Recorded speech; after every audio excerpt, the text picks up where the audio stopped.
Shabbos Daf Kuf Chav Beis. Today's email comes to us from Alton Morel.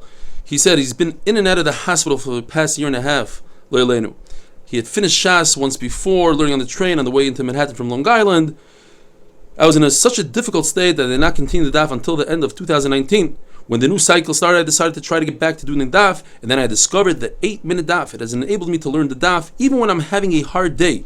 I cannot thank you enough for this incredible opportunity to not fall behind in the learning of Daf Yomi. It's a lifesaver. Tiskel mitzvahs.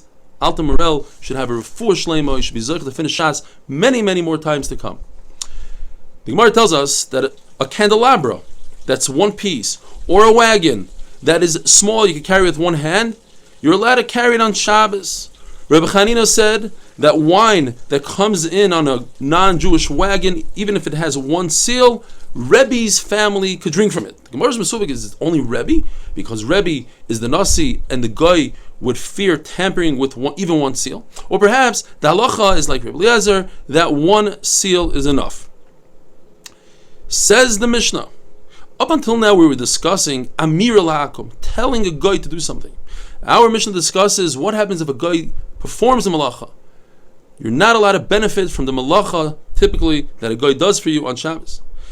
If even one idea comes out from today's daf, I've seen many times people tell a guy turn on a light on Shabbos, they say biremiza, they hint, but the halacha is that if a guy does turn on the light for you and he doesn't have his own hana from it, it's not to benefit him, it's also to use that light or anything else that a guy would perform for you on Shabbos. Says the Mishnah, if a guy turned on a light, or he filled up a pail of water, he took it from Rosh Hashanah to Rosh Hashanah, or he built a ramp to get off a boat, a Jew could use it if the guy did it for himself.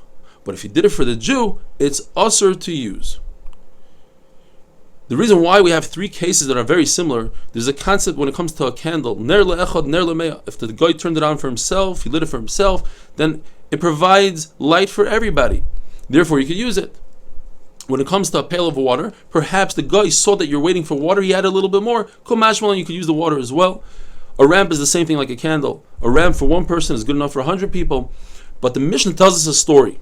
The Ram Gamliel and the Skanim were on a boat which docked on Shabbos, and they actually used the ramp on Shabbos.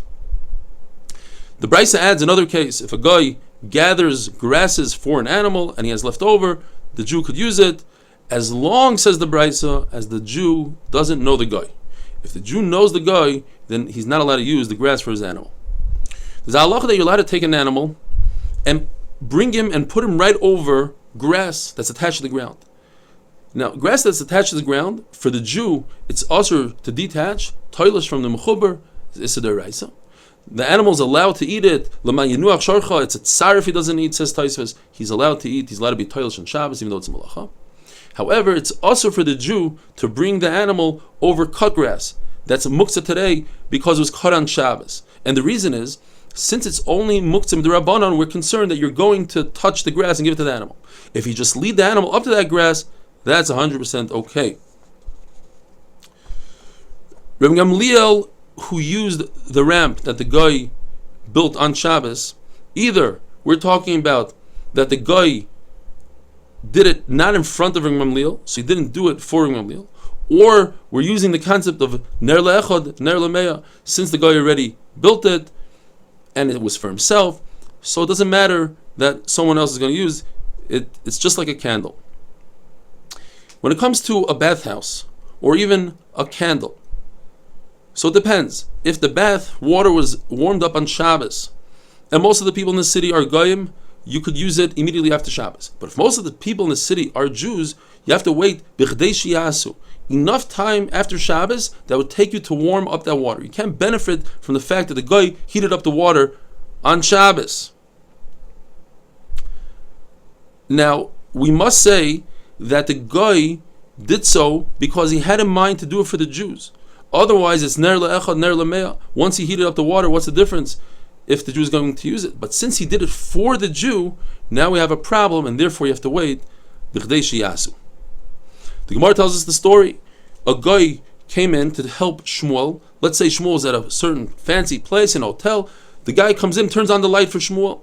Shmuel did not want to benefit from the light. He turned away. But once he saw that the guy was reading a newspaper to the light, then he said, okay, The guy lit it for himself, and therefore I can use it. So let's remember not to benefit from lights that were turned on by a guy, unless the guy benefits from that light. And with that we finish Hadron Aloch Kol Kisvei.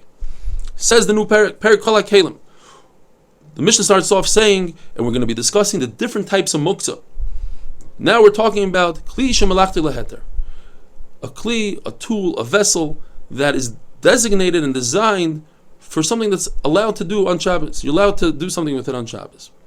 So all Kalim that are Kli Shemalachti Leheter are permitted to move on Shabbos. Not only that, their doors as well. So if you have a box with the door, even if the door came off, even during the week, you're allowed to move the door, you're allowed to move the box. But a house door, since the house is mechuv l'karka, the door is mechuv l'karka, if it came off the hinge, you're not allowed to touch it on Shabbos.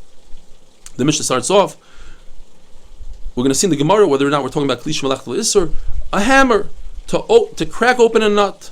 If you're doing it to crack open a nut, or an axe to cut the figs, a saw to cut cheese, typically a saw is Kli Shemalachti L'Isur, or a hoe, a shovel to shovel out the figs, a pitchfork to feed a small child, or some sort of spindle to spear a piece of fruit to put in a strawberry, says Rashi, or a needle to take out a thorn, or a larger needle for those who make sacks to open up a door.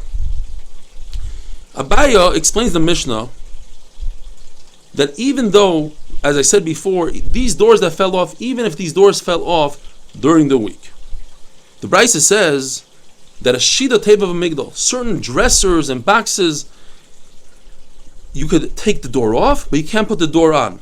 And when it comes to a chicken coop, you can't even take the door off. So Abaya explains that there's a concept, yesh binyan v'stir b'kelim. When it comes to vessels, you're not allowed to build them on Shabbos, and you're not allowed to take them apart on Shabbos. So he explains the Brisa, not that he is permitted to take the door off, rather the Brisa is talking about when the door came off on its own, and you're not allowed to put it back on. But certainly, you can't take it off. You can't take it off and you can't put it back on. Rava says no. There is no Isser to build on Shabbos a Kli and to take a Kli apart. So therefore, you could take the door off. The only issue is to put the door back on. That's a Gzeira, that perhaps you'll put it on better, you'll put some sort of nail in there, you'll put in very, very hard, very well, and therefore that's a Makka B'Patish, and that's Asr. Have a wonderful day.